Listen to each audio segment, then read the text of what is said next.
j'espère que vous allez bien. Je vous retrouve aujourd'hui pour une nouvelle vidéo qui concernera mes cheveux. Je crois que c'est le truc qu'on m'a le plus demandé avec la vidéo sneakers depuis que j'ai commencé ma chaîne. Tous les jours je reçois des messages de vous qui me demandaient fais-nous une routine cheveux et tout. Et à chaque fois je vous disais qu'en fait j'aimerais bien faire une routine cheveux, mais j'utilise pas vraiment des produits de fou et je fais rien de spécial sur à mes cheveux quoi. Et puis après j'ai réfléchi, je me suis dit que peut-être que c'est pour ça que justement mes cheveux sont en bonne santé, et peut-être que c'est parce que je ne fais rien de spécial que justement ils le vivent bien. Donc dans cette vidéo évidemment je vous donnerai mes conseils, enfin ce que je fais moi personnellement pour mes cheveux. Évidemment c'est propre à chacun, c'est comme la peau. Si je vais vous recommander un soin, peut-être qu'il marchera sur moi mais pas spécialement sur vous, même pas du tout. Tout ce que je dis c'est à prendre avec précaution, enfin après ça va pas ruiner vos cheveux si vous utilisez ce que je vous propose, mais c'est pas sûr que ça marche, et donc réfléchissez à votre type de cheveux, s'il correspond un peu au mien, etc. Enfin bref, je vais essayer de faire en sorte que ça dure pas trop longtemps parce que c'est un peu chiant sincèrement, et j'espère que ça va pas trop vous ennuyer. Donc on va commencer tout de suite. Donc premièrement, ce qu'il faut savoir sur mes cheveux, c'est de quel type ils sont, donc leur nature. Alors j'ai les cheveux de type naturellement sec, c'est-à-dire que donc là tout va bien, genre jusque là ça va, et puis les longueurs ça commence un peu à devenir n'importe quoi, donc ils sont pas très secs, mais c'est pas des cheveux hyper doux quoi, enfin si ils sont doux, mais comment vous dire, ils sont un peu secs, voilà, tout simplement. Ils sont secs et c'est naturel, c'est pas parce que je les lisse, c'est pas parce que je les sèche ou quoi que ce soit, c'est naturel. C'est mon type de cheveux qui est comme ça, oui ça existe. Et ils sont aussi ondulés slash bouclés, ça dépend des jours. Donc c'est sûr que si vous avez les cheveux bouclés, ils seront naturellement plus fragiles, plus secs qu'un cheveu tout lisse qui ne demande pas vraiment de soins. Enfin je sais pas comment vous expliquer, je ne suis pas coiffeuse. Mon type de cheveux naturellement sec et ondulé slash bouclé. A savoir aussi, je n'ai jamais rien fait à mes cheveux, que ce soit couleur, défrisage, permanent, tout ça, je n'ai jamais rien fait à mes cheveux. Le seul truc que j'ai fait c'était un ombre air il y a 2 ans, 3 ans de ça je crois. Et je regrette énormément, enfin j'ai énormément regretté de l'avoir fait parce que ça m'a complètement bousillé les cheveux, mais bon comme vous le voyez là il reste plus rien du tout, donc voilà c'est fini. Je lave mes cheveux tous les 2 jours, c'est-à-dire par exemple je les lave dimanche soir, je vais les laver mardi, après jeudi, après samedi, et si je les lave samedi je les relave le dimanche pour être fraîche pour le lundi. Donc je lave très souvent, je sais que c'est pas bien, que ça fait graisser encore plus et qu'en plus ça les abîme si on les lave trop souvent. Mais j'ai les cheveux à tendance graisseuse, et du coup si je les lave pas, je sais que le fait de les laver souvent ça aggrave le fait qu'ils soient gras, mais voilà, maintenant je suis dans un cercle vicieux, ça va être très compliqué de ne pas les laver, même si j'essaye des fois de le faire et c'est une catastrophe. On dirait que je suis sale et que je me suis pas lavée depuis 3 semaines. C'est important de le faire si vous avez les cheveux gras, il faut vraiment prendre le temps d'espacer les shampoings. Si vous êtes en vacances, profitez de vos vacances pour espacer vos shampoings à coups de shampoing sec et tout. Je sais que c'est jamais très joli, que c'est vraiment, même sur soi c'est pas cool de sentir qu'on est sale, mais il faut le faire, il faut. Si vous voulez que vos cheveux soient, que ce soit moins compliqué pour la suite pour vous, il faut le faire, c'est un truc dans lequel il faut passer, mais bon, moi je ne le fais pas parce que je sais que c'est chiant, et voilà, je le fais pas moi, perso. J'ai aussi mis très longtemps à assumer que mes cheveux deviennent bouclés, parce que depuis le lycée, donc depuis le collège pardon, ils n'ont plus été lisses. Du coup à chaque shampoing, à chaque lavage, c'était à base de lisseur. Je me lissais les cheveux tout le temps parce que je ne supportais pas que mes cheveux soient bouclés, je voulais vraiment qu'ils restent raides, et dès qu'il y avait un petit peu de pluie, un petit peu d'humidité, c'était fini. Et je l'ai très mal vécu, j'ai pas fait de dépression non plus, mais voilà. J'ai très mal vécu, du coup jusqu'en terminale, j'y allais à coups de lisseur et c'était la catastrophe. Je devais les couper tout le temps, j'avais tout le temps des fourches et j'arrivais jamais à avoir une bonne longueur. Et donc aujourd'hui, vous l'aurez deviné, je ne lisse plus mes cheveux, à part occasionnellement quand je sors ou pour des occasions.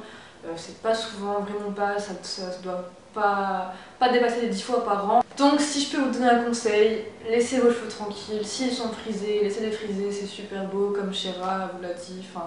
Je sais qu'elle fait des vidéos de ce genre là pour assumer ses cheveux. C'est surtout en ce moment c'est grave Tumblr, les cheveux tout frisés comme ça. Si vous avez les cheveux bouclés, laissez-les boucler, c'est super beau aussi. Ondulés, c'est super beau. Lisses, j'adorerais avoir les cheveux lisses, mon dieu, qu'est-ce que j'aimerais avoir les cheveux lisses. Enfin, je sais que pour vous qui avez les cheveux lisses, généralement vos cheveux sont assez en bonne santé. En tout cas moi, les copines que j'ai qui ont les cheveux lisses, elles leur causent pas de... Enfin je veux dire, elles sont pas là à les lisser ou à essayer de les boucler parce que de toute façon ça tient pas. Mais voilà, franchement si vous avez les cheveux lisses, n'essayez pas de les boucler avec des permanentes ou des trucs comme ça. Respectez votre cheveu, franchement, quelqu'un avec des beaux cheveux ça fait toute la différence en bonne santé. Qui brille, qui respire la bonne santé, quoi, ça fait vraiment toute la différence et pour ça il faut vraiment laisser tranquille. Donc on va commencer avec le commencement. Donc ce que j'utilise pour les laver, c'est ceci, donc c'est les Timothée de la gamme Timothée Pure. Donc c'est le truc avec zéro silicone, parabènes, colorant. Je sais pas si c'est vrai ou quoi, mais bref, voilà. C'est toujours mieux d'utiliser ça parce que c'est en fait, si je ne m'abuse et si mon coiffeur m'a donné des bons conseils et des bonnes informations, le shampoing, donc ça on va le laisser de côté. Quand vous faites un shampoing, c'est uniquement pour purifier le cheveu. Quand vous voyez sur les bouteilles shampoing pour cheveux secs, huile précieuse, je sais pas quoi, là c'est n'importe quoi. Parce que un shampoing c'est uniquement fait pour purifier le cheveu et en aucun cas le nourrir quoi. Enfin, en tout cas, c'est ce que m'a dit mon coiffeur. Ne m'insultez pas dans les commentaires si c'est pas vrai ou quoi. C'est ce que m'a dit mon coiffeur et je lui fais confiance. De toute façon, personnellement, je ne lave que mes racines. Enfin, après, c'est sûr que je passe un petit coup sur mes pointes, mais je ne lave que mes racines. Je touche pas aux pointes parce que si vous faites des frictions sur les pointes comme ça va vraiment les abîmer. Ou si même vous mettez tout sur le dessus et tout. Le fait de les frotter, de frotter les pointes qui sont déjà abîmées, ça va encore plus les abîmer justement parce qu'elles vont frotter et puis il y a déjà beaucoup de frottements avec les vêtements, quand vous vous couchez, etc. Donc moi je ne lave pas mes pointes, c'est pas ça qui est le plus sale, c'est plus ce qui reste sur le crâne, quoi, les poules mortes, etc. Ensuite en ce qui concerne l'après-shampoing, donc j'utilise toujours pareil, la même gamme. Et encore une fois, une idée reçue sur l'après-shampoing, c'est que pareil quand vous voyez après-shampoing nourrissant, etc. C'est pas vrai parce que quand vous voyez écrit sur les bouteilles après-shampoing nourrissant aux huiles de blablabla et tout, c'est vrai que ça peut pas vous faire de mal, mais un après-shampoing ce n'est fait que pour démêler le cheveu et non pas pour le nourrir ou je ne sais quoi. En tout cas moi ça n'a jamais nourri mon cheveu.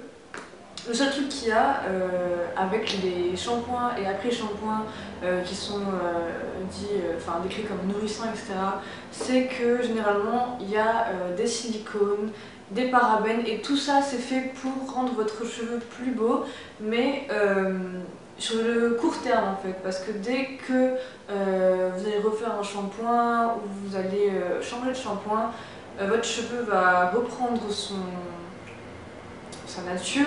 Et par exemple si vous avez un cheveu sec et que vous mettez des shampoings dits nourrissants, etc., avec des silicones, des parabènes, votre cheveu va tout de suite être plus beau, il va paraître en meilleure santé, plus fort, mais ça va s'estomper. Ça embellit le cheveu, mais c'est pas sur du long terme et ça ne nourrit en aucun cas votre cheveu.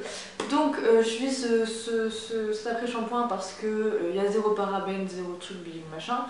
Et puis en plus il était en promo apparemment. Et parce que c'est pour compléter un peu, enfin j'aime bien avoir la même gamme et tout, donc voilà, donc il n'y a pas de souci, il démêle super bien. Donc ça sert à rien de vous ruiner, enfin je sais plus du tout combien ils coûtent ces shampoings là. Je sais pas si c'est le même prix que les trucs, les shampoings aux huiles essentielles, je sais pas quoi. Mais ça sert à rien de prendre un truc extravagant avec des huiles de macadamia, je sais pas quoi. Ça fait très bien l'affaire parce que le seul truc qui nourrit vraiment un cheveu c'est le soin et on va y venir tout de suite. Il faut savoir aussi par contre que un cheveu sec ça se répare entre guillemets, ça se nourrit, donc vous pouvez retrouver un cheveu en bonne santé si vous le nourrissez convenablement avec des bons produits, etc. Mais un cheveu cassé, c'est-à-dire un cheveu avec des fourches, un cheveu fourchu, ça ne se répare pas. La seule solution pour que vous retrouviez un cheveu en bonne bonne santé, c'est de couper. Aucun shampoing, aucun masque. Mais vraiment, je tiens à souligner ça parce que j'ai mis du temps à y croire moi aussi et à réaliser que c'était vrai. Aucun masque ne va récupérer votre cheveu cassé. La seule solution, c'est le couper. S'il est sec, vous pouvez faire des masques, des après-shampoings, enfin ce que vous voulez. S'il est sec, vous pouvez faire, des comme. S'il est sec, vous pouvez y aller à coup de masque, etc. Mais s'il est cassé, c'est mort. Il faut vraiment. Moi, le masque que j'utilise, c'est celui-ci. Donc c'est le Kerastase Discipline Masque Kératine, Morpho Kératine. Je ne sais pas du tout. Franchement, je l'ai pris parce que c'était à ma mère et elle l'a utilisé. Donc mon masque à moi, c'est celui-ci. Donc c'est le Kerastase Discipline Masque Kératine, Morpho Kératine. Je sais pas du tout à quoi ça correspond, mais en fait, le seul truc